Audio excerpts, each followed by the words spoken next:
Selamat pagi, sahabat sehat di mana saja berada. Selamat berjumpa lagi dalam Promkes Bacerita.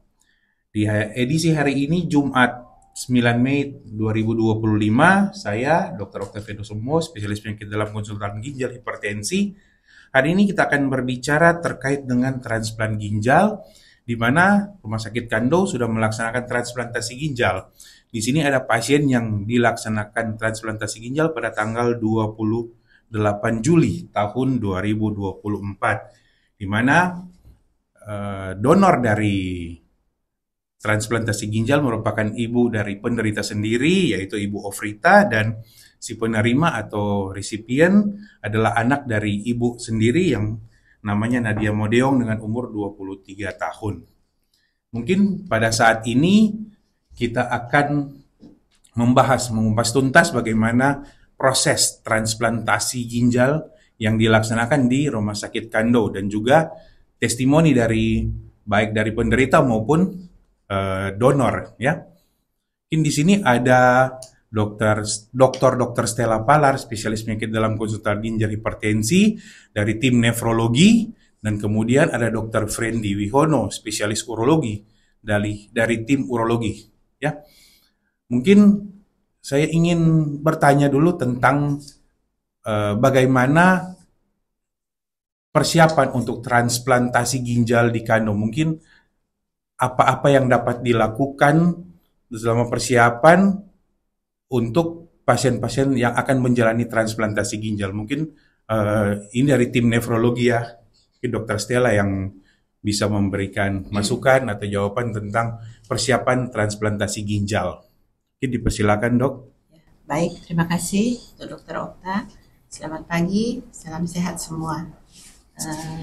Kami pagi ini mendapat kesempatan yang sangat-sangat menarik, ya, yang baik dari tim Promkes dari RSUP Kando Manado untuk dapat memberi kabar kepada masyarakat umum di Sulawesi Utara bahwa Rumah Sakit Kando sudah mengadakan transplantasi ginjal yang kedua dengan hadirnya si pasien donor dan resipien yang menjalani transplantasi ginjal tersebut. Nah, dengan pertanyaan Dr. Okta tadi tentang persiapan seseorang untuk menjalani transplantasi ginjal, yang pertama harus kita ketahui bahwa seseorang yang sudah menderita gagal ginjal tahap akhir dalam hal ini, sudah akan menjalani terapi pengganti ginjal. Dan terapi pengganti ginjal itu ada beberapa macam. Salah satunya cangkok ginjal atau yang disebut transplantasi ginjal, yang lainnya adalah dialisis atau cuci darah. Cuci darah itu kita ketahui bisa memakai mesin yang disebut hemodialisis, dan yang memakai peritoneum atau selaput perut kita sebagai dialiser adalah CAPD atau Continuous Ambulatory Peritoneal Dialysis. Nah, saat ini pasien kami, Saudara Nadia, telah memilih untuk melakukan transplantasi ginjal. Untuk itu, transplantasi ginjal adalah suatu cara, salah satu metode terapi pengganti ginjal yang di mana seseorang yang sakit ginjal pada tahap akhir menerima donor ginjal terutama dari kerabat terdekat yang disarankan sampai saat ini, di mana pasien tersebut harus dilakukan persiapan yang matang, si donor maupun si resipien. Persiapan dalam hal medis, dalam hal emosional, dalam hal psikologisnya, untuk menghasilkan transplantasi yang baik. Nah, sebagai persiapan tentu saja si donor dan si resipien harus menjalani beberapa pemeriksaan yang memerlukan waktu yang tidak sedikit, ya, memerlukan waktu yang cukup untuk melakukan persiapan, karena kita melakukan persiapan sekali lagi secara medis, secara emosional kepada pasien, dan psikologi. Nah, untuk persiapan tentu saja ada beberapa laboratorium yang harus kita lakukan, misalnya dalam hal pemeriksaan darah rutin, pemeriksaan fungsi hati, fungsi ginjal yang ada saat ini, kemudian beberapa marker virus yang harus kita lakukan pemeriksaan, di samping pemeriksaan dalam hal radiologi, ya, foto toraks, USG abdomen, foto mengenai ginjal, foto fungsi ginjalnya, dan parameter-parameter lain yang harus dilakukan. Nah, ini semua kita lakukan untuk mencari juga infeksi yang ada pada pasien, karena pasien sesudah menjalani transplantasi ginjal ini akan diberikan obat-obat imunosupresan. Obat ini akan menekan daya tahan pasien, sistem imun pasien, sehingga mudah rentan terhadap infeksi. Untuk itu, sebelum melakukan transplantasi ginjal, kita harus mencari infeksi yang ada pada pasien. Misalnya dari infeksi dari gigi, dari telinga, hidung, tenggorokan, ya, infeksi dari perut, dan sebagainya. Itu perlu persiapan yang tidak sedikit waktunya. Dan ada beberapa hal lagi yang harus kita lakukan, mungkin dalam hal advokasi ya. Ada suatu tim advokasi dari rumah sakit yang akan menjudge bahwa transplantasi ini layak dilakukan.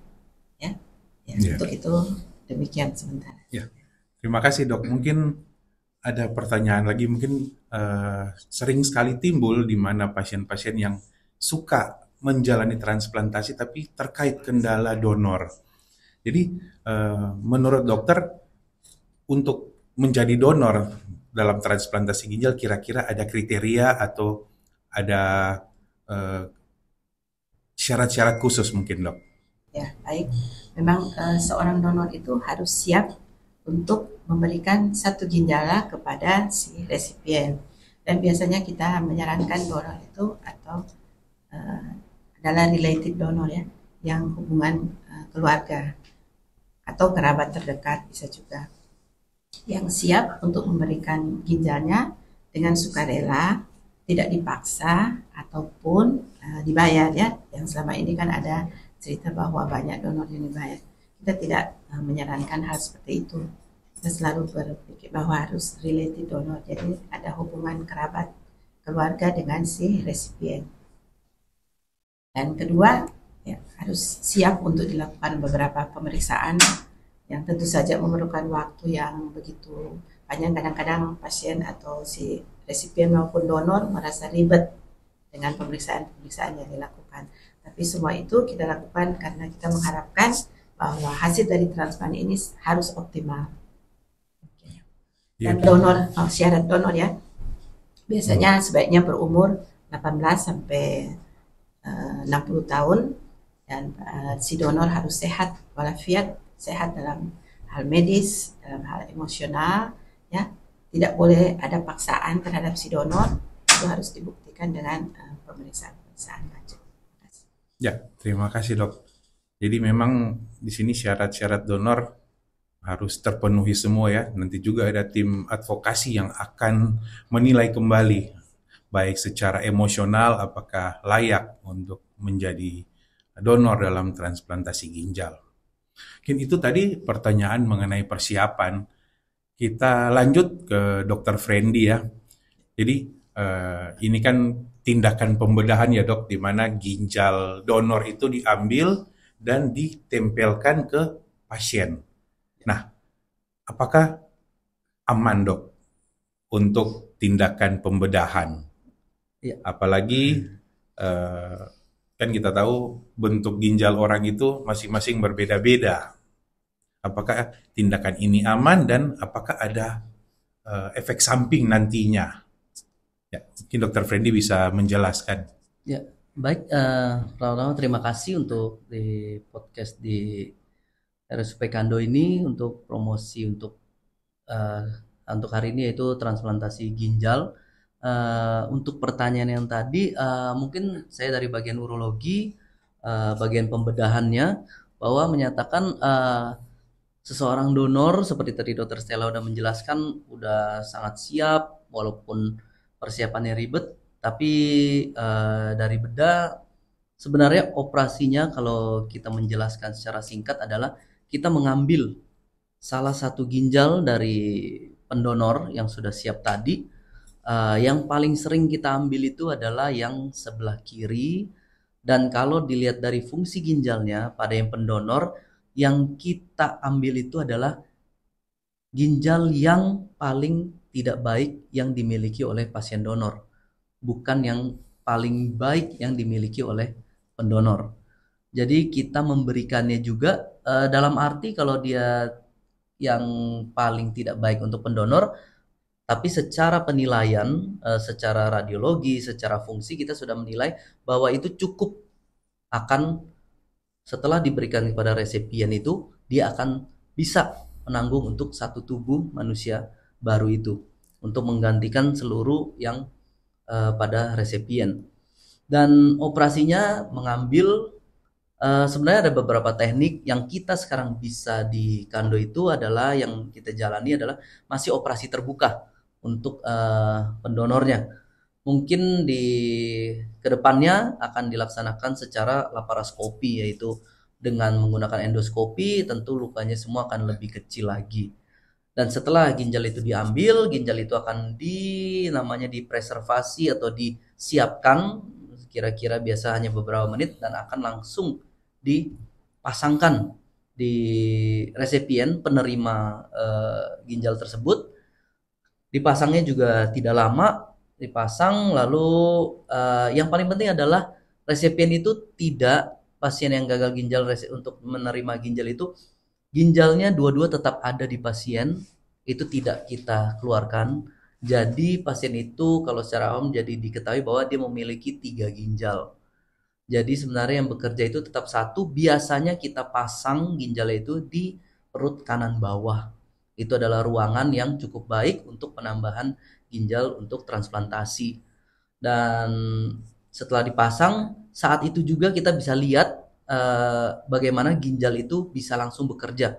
Saat pembuluh darah sudah disambung, dia akan langsung mengeluarkan, tanda yang pertama adalah kencingnya akan langsung keluar. Biasanya itu tidak memerlukan proses yang lama, kira-kira biasanya yang cukup lama antara 30 detik sampai 1 menit kita sudah bisa tahu bahwa ginjal itu bekerja dengan baik atau tidak. Sebenarnya dari urologi kami secara teknis saja operasi tentunya selalu bekerja sama dengan nefrologi yang membantu dalam persiapan setelah pasca operasi dan lain-lain. Itu dari urologi. Ya, terima kasih dok. Jadi pada intinya ginjal yang didonorkan itu adalah ginjal yang masih layak ya. Masih layak. Walaupun dokter katakan tadi bahwa ginjal yang bukan terbaik, ya. Tapi itu masih layak yang dapat Sangat bekerja layak, ya. Untuk menanggung beban membuang hasil metabolisme tubuh dari penderita tersebut ya. Mungkin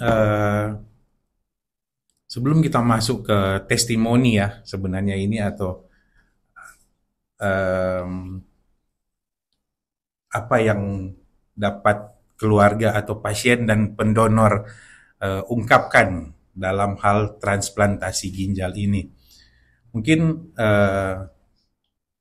apakah ada mitos yang sering bertanya, apakah dengan satu ginjal saja orang itu dapat hidup normal? Karena pasti orang akan bertanya, kan ginjal saya sudah diberikan satu kepada orang lain.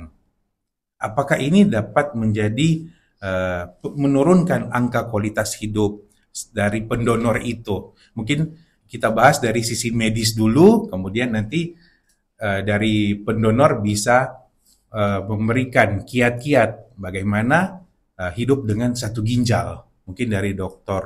Stella dan Dr. Friendly bisa memberikan sekilas kenapa orang bisa hidup nggak dengan satu ginjal. Ya, baik, Dr. Okta. Memang ada mitos yang mengatakan bahwa kita bisa hidup dengan satu ginjal, dan hal itu betul ya. Karena fungsi ginjal itu kita tahu banyak ya, dari ujung kepala sampai ujung kaki. Fungsinya banyak, begitu banyak. Ya, bisa menyaring cairan racun yang ada dalam tubuh kita sehingga bisa dibuang melalui ginjal. Kemudian mengatur tekanan darah, menghasilkan hormon-hormon yang mengatur sel darah merah kita sehingga bisa diproduksi dengan baik, yaitu hormon eritropoietin, hormon yang mengatur tentang sistem renin, angiotensin, aldosteron, maupun hormon vitamin D, mengatur mengenai tulang ya dan vaskuler dalam tubuh kita. Banyak juga faktor-faktor fungsi ginjal yang lain yang sangat penting dalam untuk ginjal itu bekerja dalam tubuh kita. Nah, kita memang punya 2 ginjal, diciptakan Tuhan kita punya 2 ginjal, dan ternyata kita bisa hidup hanya dengan 1 ginjal ya, asalkan ginjal itu sehat. Karena beberapa orang juga lahir dengan hanya punya satu ginjal karena ada kelainan anatomi atau kadang-kadang ada masalah sehingga ginjal yang satu perlu dikeluarkan. Itu sudah ada pengalaman dari Dr. Fendi sebagai urolog yang mungkin bisa menjelaskan hal itu. Jadi kita sebagai individu dengan fungsi ginjal yang begitu banyak, terus bisa dihidup dengan satu ginjal saja. Terima kasih. Mungkin Dokter Friendly, karena mungkin seperti Dokter Stella katakan tadi, ada kan ginjal itu didonorkan atau ada ginjal itu rusak, entah itu karena trauma atau karena infeksi atau ada penyebab lain. Dari Dokter Friendly mungkin ada kiat atau ada apa tentang orang dengan satu ginjal. Ya, kalau kita di bidang urologi memang sama tadi, ginjal memang setiap manusia punya dua.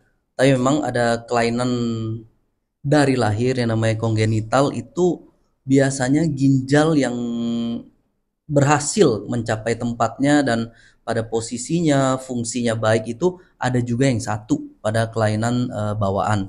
Dengan ginjal satu pun, makanya itu ginjal itu dua. Kalau pasien sampai gagal ginjal tahap akhir itu artinya dua-duanya itu sudah rusak.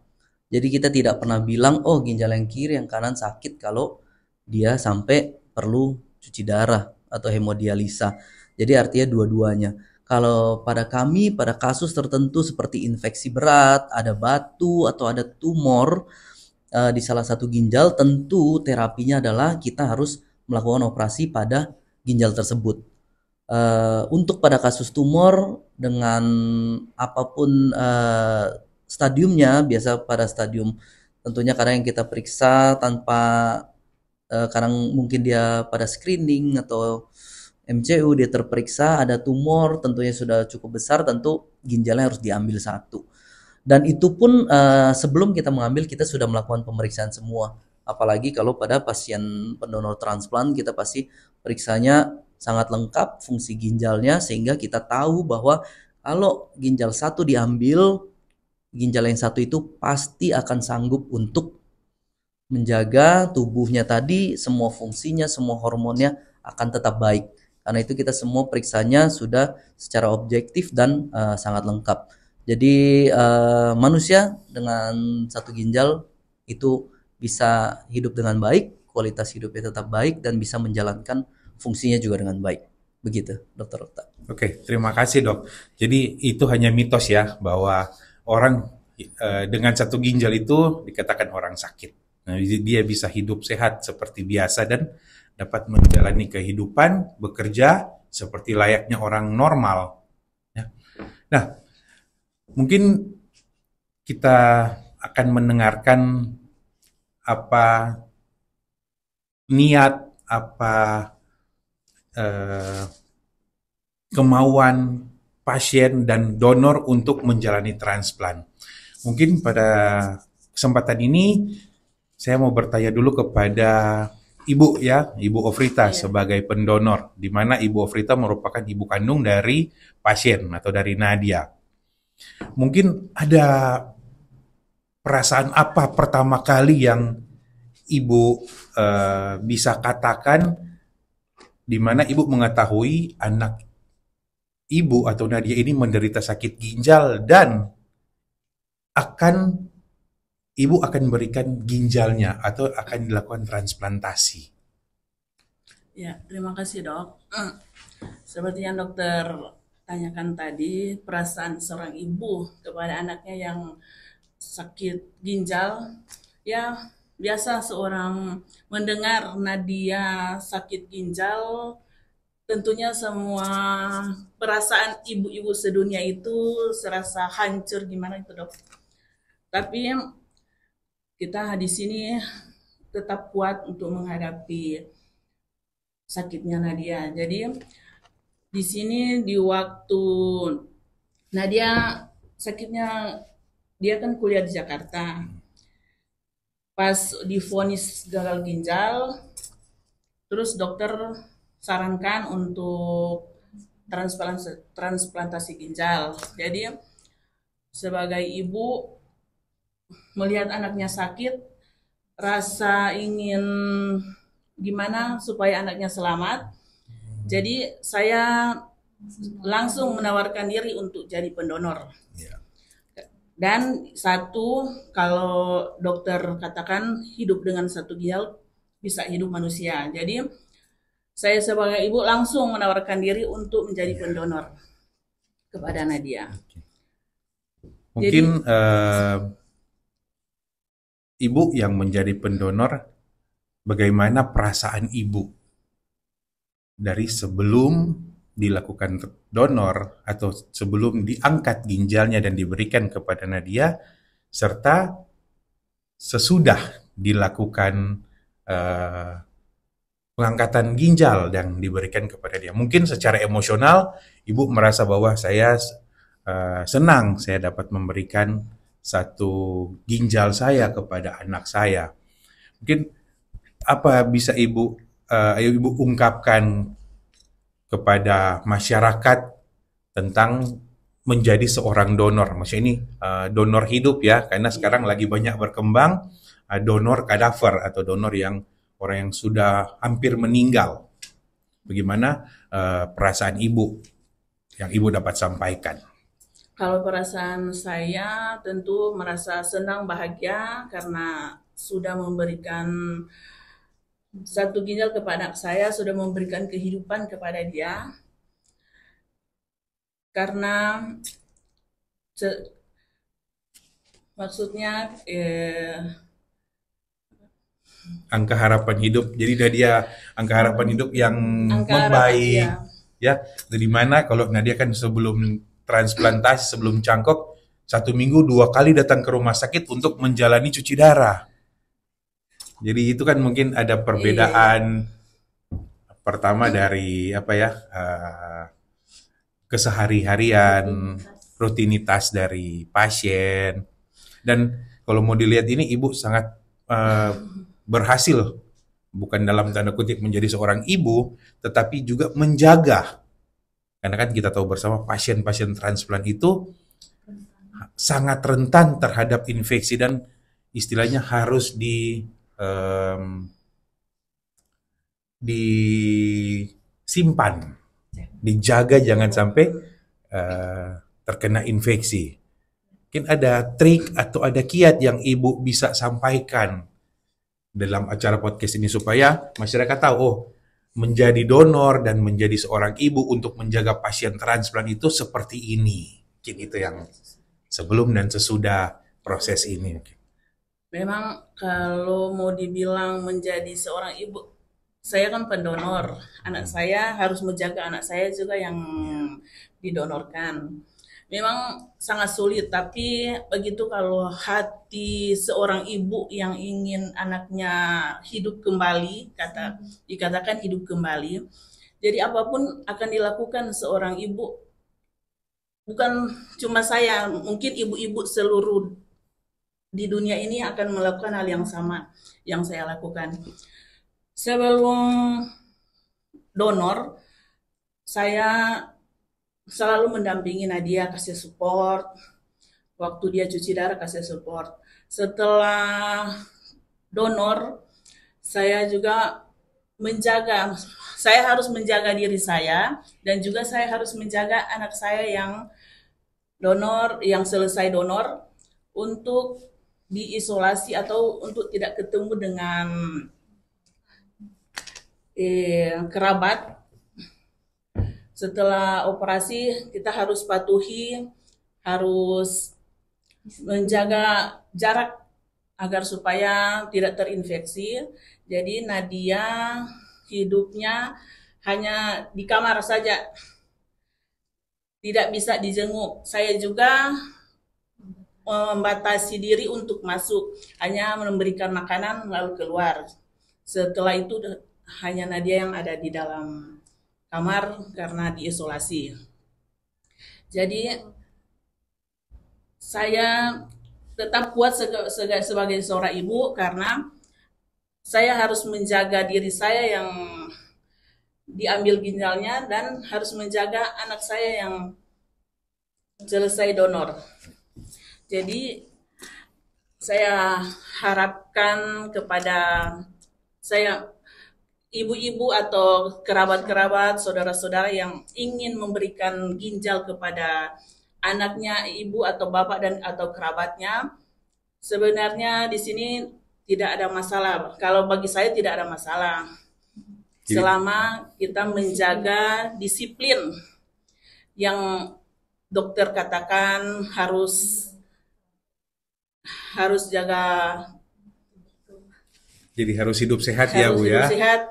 Tidak perlu takut untuk mendonorkan ginjalnya kepada orang yang membutuhkan. Iya. Dan juga di sini untuk biasakan orang bertanya-tanya masalah biaya. Kalau untuk sekarang saya kan sebenarnya donornya di Jakarta. Karena di Manado sudah ada, jadi kita pindah dari Jakarta pindah ke Manado. Untuk apa jauh-jauh ke Jakarta? Kalau di Manado ini sudah ada yang sudah bisa lakukan cangkok ginjal ya. Jadi kita sudah daftar di RSCM karena di Manado sudah ada, dipindah. Dan untuk biaya dari pemeriksaan sebelum operasi itu kan banyak pemeriksaan. Sampai operasi, sampai selesai operasi, sampai kontrol ke rutin ginjal, ambil obat, saya tidak mengeluarkan uang sepeser pun. Jadi semuanya ditanggung rumah sakit ya, di rumah sakit. Dari mulai pemeriksaan, biaya operasi sampai kontrol rutin pasca operasi dan obat-obatan rutin yang diminum pasien itu ibu tidak keluar duit sepeser pun ya Bu ya? Tidak keluar uang sepeser pun. Hebat, mantap ya. Jadi kami jempol untuk pemerintah Rumah Sakit Prof. Kando, dan untuk pelayanan di rumah sakit kami serasa diistimewakan karena ya Dok, karena untuk Nadia kan kalau untuk masuk rumah sakit disediakan ruangan sendiri, tidak bisa gabung dengan dengan pasien lain karena risiko infeksi ya. Jadi kami serasa diistimewakan oleh rumah sakit. Jadi memang itu prosedur perawatan untuk pasien-pasien transplant, pasien cangkok ya. Nah, kita ingin sekali mendengarkan bagaimana perasaan atau testimoni dan saran dari penerima atau dari pasien cangkok ginjal itu sendiri, dari Nadia. Mungkin Nadia boleh memberikan mengungkapkan apa yang Nadia rasakan selama ini dari sebelum sakit, pas ketahuan sakit ginjal, apalagi waktu itu Nadia sedang menjalani kuliah ya, jauh dari keluarga, berada di Jakarta. Iya. Kemudian menjalani proses cuci darah di Jakarta sampai persiapan cangkok di Jakarta. Sudah itu Nadia ke sini menjalani proses cuci darah dan cangkok ginjal sampai sekarang. Mungkin sebelum harus kasih bersih dulu ya. Iya dokter. Ya. Sorry.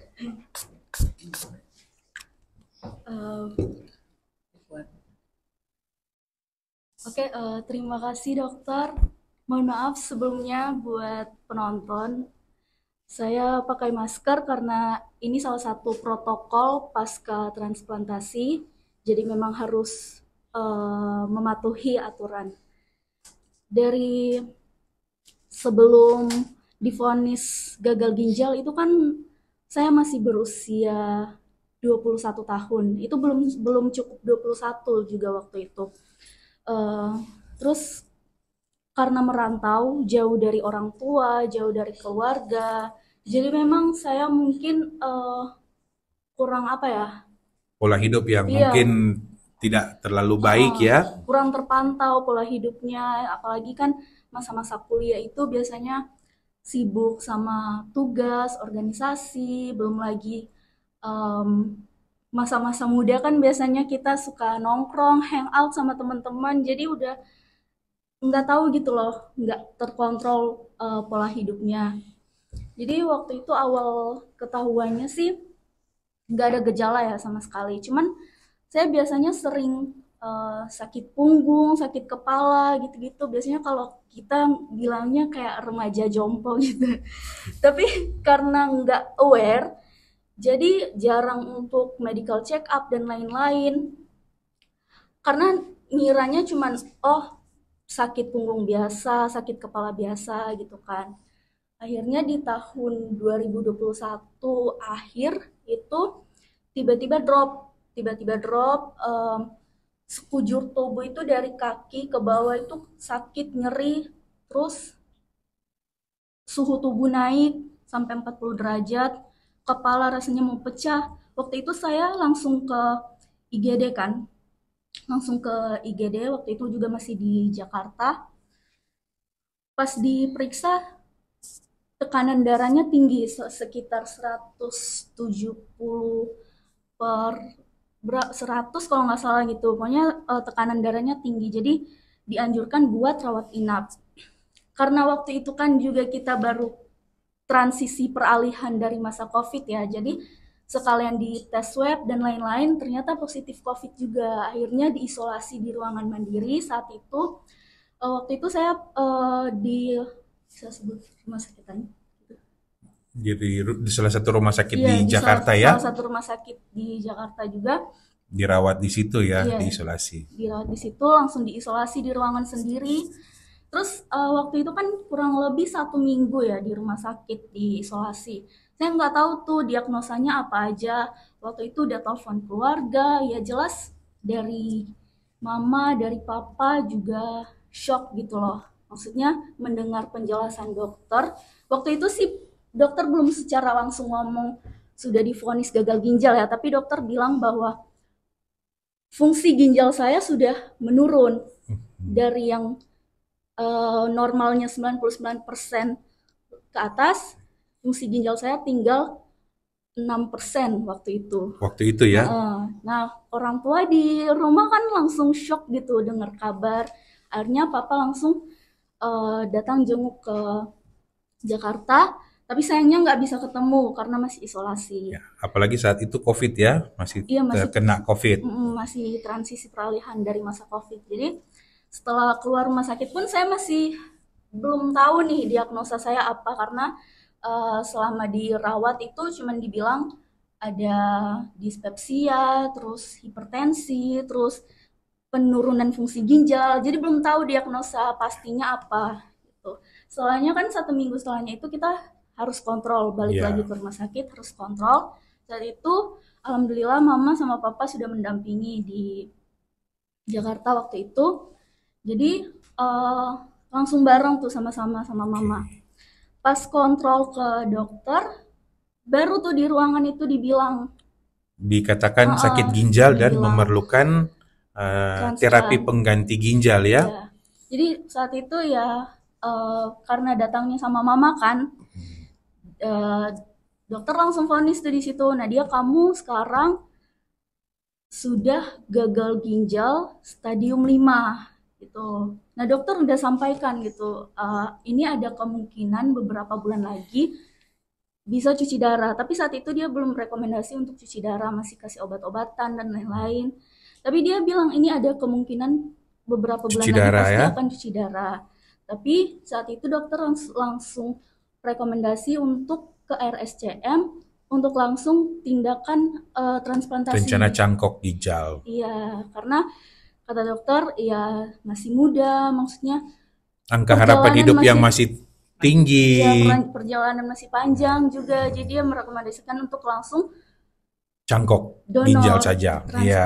Nah, saat itu karena mama mungkin ya sangat siap segera untuk bisa melakukan apapun agar saya bisa sembuh, jadi dia langsung menawarkan diri, oh iya dok, saya bisa langsung kalau mau dia bikin rujukan ke RSCM bisa langsung ke sana gitu. Nah, saat itu saya perasaannya shock ya dok. Nggak tahu ya, tiba-tiba langsung divonis gagal ginjal. Maksudnya shock juga karena mama juga cepet-cepet ngambil keputusan buat langsung. Maksud saya bisa kita ngomong dulu, ngobrol dulu gitu. Jadi tidak semacam berumbuk dulu langsung, iya, ibu langsung, oh ya saya iya, langsung mau menjadi donor. karena ada Tapi dan dia perasaan sendiri sudah siap.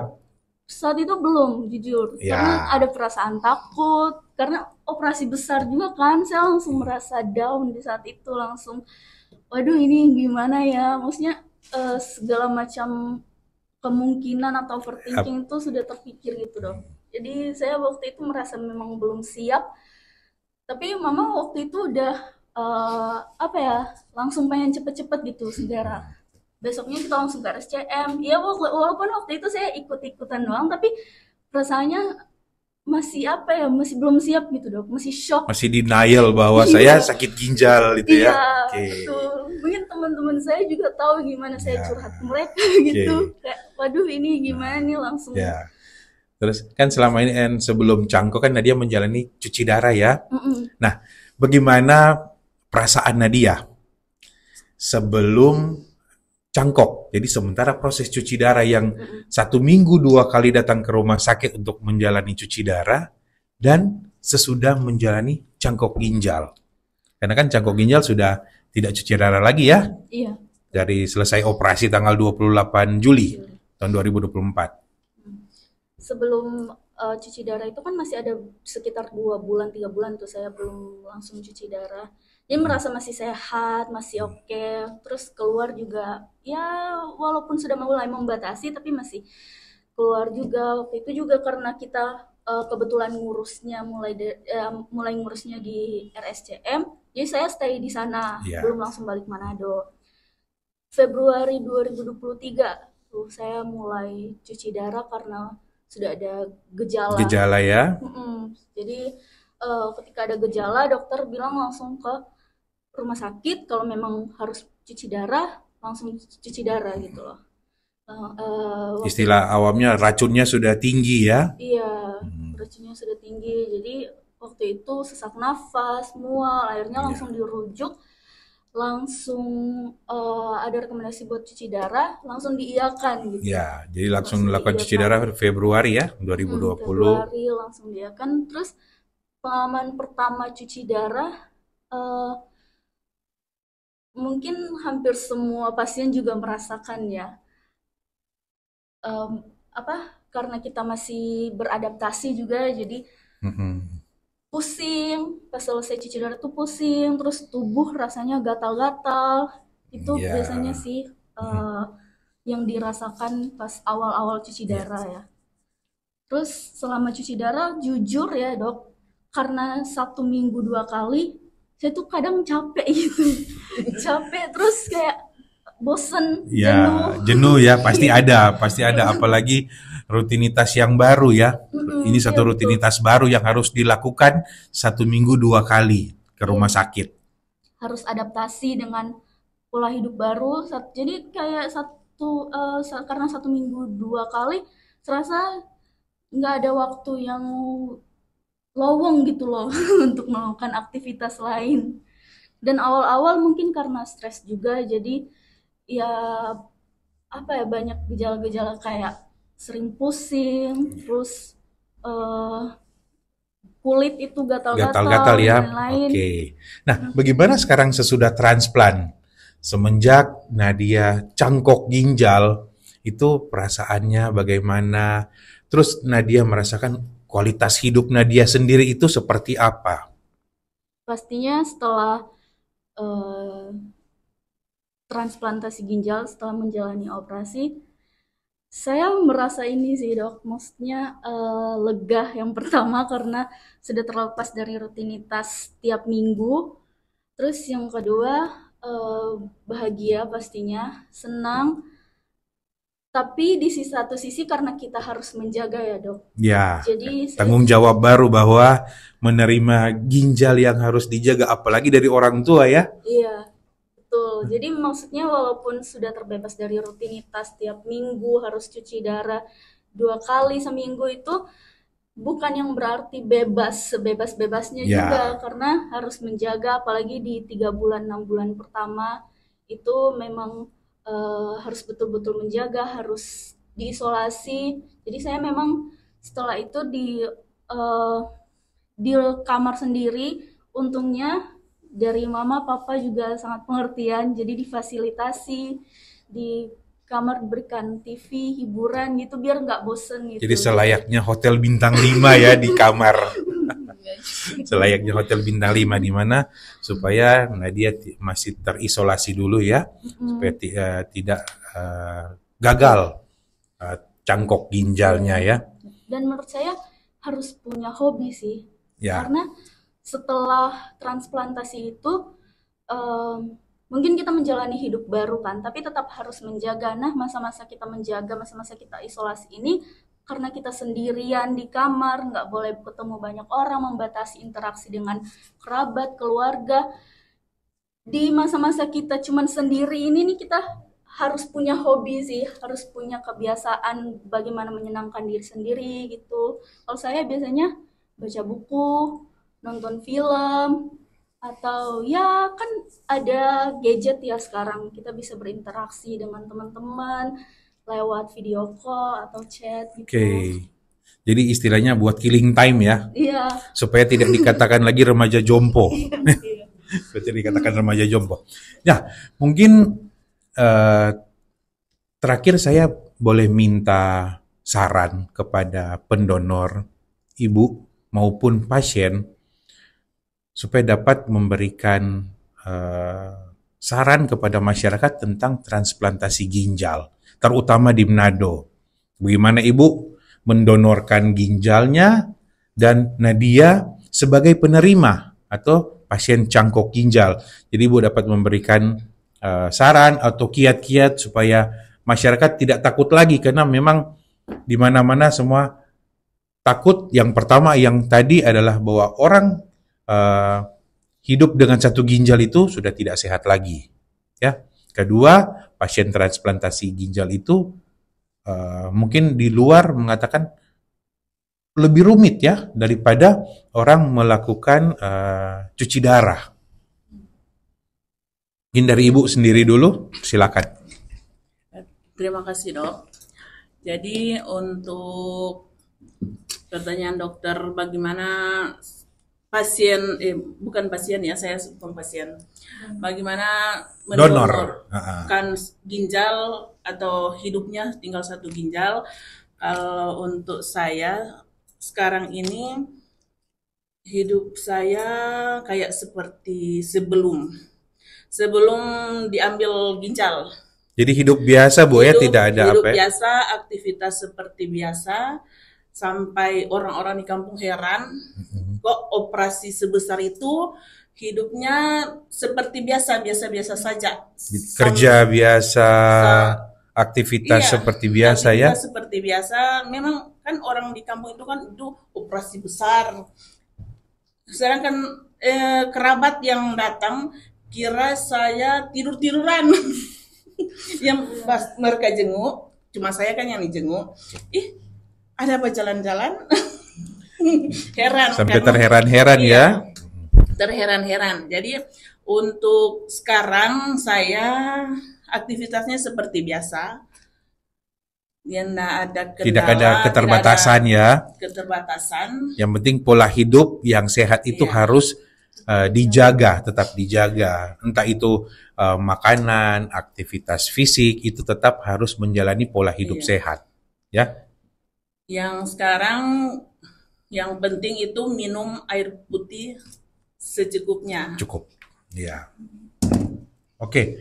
Mungkin itu tips dan trik dari ibu sebagai donor. Mungkin dari pasien, dari Nadia sendiri bagaimana? Mungkin ada tips atau saran, terutama untuk pasien-pasien di mana semua kan pasien, apalagi yang sakit, maunya pasti sembuh. Iya. Semua orang sakit pasti maunya sembuh. Tidak ada orang sakit yang maunya sakit. Yang pertama sih mental sih, harus siap, harus kuat. Apalagi kalau udah sakit tuh biasanya kita merasa tidak berdaya dan lain-lain gitu kan. Itu semua harus dilawan, harus berusaha berpikir positif untuk bisa sembuh dan punya motivasi untuk hidup gitu. Karena banyak ya saya lihat banyak kasus juga, beberapa kasus itu orang yang baru beberapa bulan cuci darah, terus tiba-tiba berhenti karena capek mungkin atau apa, akhirnya ya tidak punya motivasi hidup lagi gitu. Jadi yang saya ingin tekankan sih mental kita sih harus kuat ketika kita menghadapi atau diperhadapkan dengan situasi sulit di mana kondisi tubuh kita sudah tidak sesehat dulu, kita sudah mengalami penyakit berat, itu penyakit apapun menurut saya itu paling pentingnya.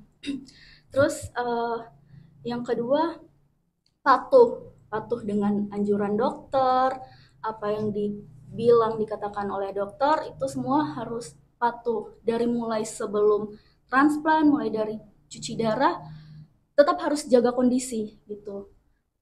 Bukan berarti kita sudah transplant, sudah cuci darah, terus menjalani proses transplant, bukan berarti kita itu bebas untuk bisa seperti sebelum sakit ya. Sebelum sakit, ya, tetap harus menjaga, tetap harus disiplin.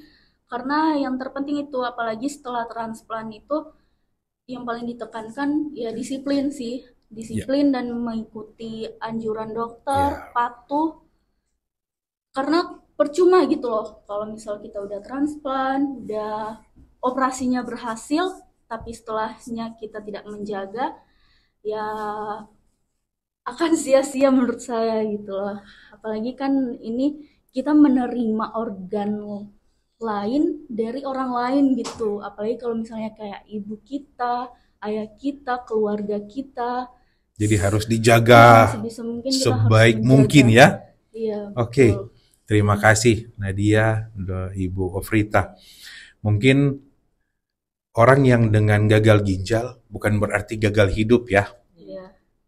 Banyak modalitas yang dapat dilakukan, entah cuci darah dan juga cangkok ginjal. Mungkin terakhir sekali ini, mungkin bisa minta saran buat Nadia dan Ibu Ofrita tentang pelayanan di Rumah Sakit Kando. Mungkin minta saran dan masukan. Mungkin tadi Ibu Ofrita sudah sentil ya bagaimana pelayanan di Kando. Dari Mama? Kalau menurut saya, yang saya sudah katakan tadi, untuk kami semenjak datang memeriksakan diri, pertama datang pindah cuci darah, pelayanannya diterima dengan bagus, dan untuk persiapan transplant ada pemeriksaan-pemeriksaan, kami dilayani dengan semaksimal mungkin. Dan kalaupun ada yang bilang, kita kan pakai BPJS, ada kan yang bilang, cuman pakai BPJS tidak dilayani, itu mungkin mereka belum paham prosedurnya BPJS. Kita kan harus minta rujukan dari Vaskes tingkat 1 ke Vaskes tingkat 2 dan terakhir di Rumah Sakit Kando. Jadi kalau untuk pelayanan seperti dokter, perawat, kalau untuk saya, itu mereka memberikan yang terbaik bagi kami, apalagi kami pasien transplant ginjal serasa diistimewakan oleh para dokter-dokter yang ada di Prof. Kando. Oke. Dari Nadia mungkin mau tambahkan untuk memberikan saran dan masukan? Iya. Yang pertama terima kasih sih untuk seluruh tenaga medis di Rumah Sakit Kando dan juga staf Rumah Sakit Kando, karena yang pertama sudah memfasilitasi kita untuk bisa melakukan prosedur transplantasi ginjal. Saya bersyukur karena akhirnya di Sulawesi Utara itu sudah bisa melakukan transplantasi ginjal yang difasilitasi langsung oleh Rumah Sakit Kando. Jadi kita tidak perlu jauh-jauh gitu loh ke Jakarta atau ke luar negeri hanya untuk transplantasi ginjal. Dan alhamdulillahnya juga pemerintah support ya untuk operasi transplant. Jadi semuanya full di cover sama BPJS. Dan untuk Rumah Sakit Kando saya harapkan ya bisa tetap mempertahankan kualitas pelayanannya sih. Karena sejauh ini mulai dari kita cuci darah sampai kita transplantasi sampai pasca operasi itu benar-benar sangat dilayani dengan maksimal. Sangat luar biasa ya pengalamannya di Rumah Sakit Kando, apalagi apa kita bareng dokter-dokter itu serasa dirangkul gitu loh, serasa dirangkul dan serasa seperti keluarga juga karena selain dokter sangat responsif dan sangat apa ya selalu memantau gitu kondisi kita. Jadi kalau misalnya seperti kayak ada keluhan atau apa kita bisa langsung sampaikan ke dokter dan alhamdulillahnya semuanya sangat responsif gitu loh. Ya, Oke, gitu. terima kasih buat para pendonor, pasien, tim dari nefrologi, Dr. Stella Palar, spesialis penyakit dalam konsultan ginjal hipertensi, tim urologi, Dr. Friendly Wihono, spesialis urologi, yang sudah bisa memberikan waktu untuk kita bincang bersama membahas tentang transplantasi ginjal. Sahabat sehat di mana saja berada, obrolan kami pada hari ini dalam Promkes Bacerita sudah selesai, di mana semoga obrolan ini dapat bermanfaat bagi kita semua dan terima kasih untuk perhatiannya. Selamat pagi, sampai jumpa dan salam sehat.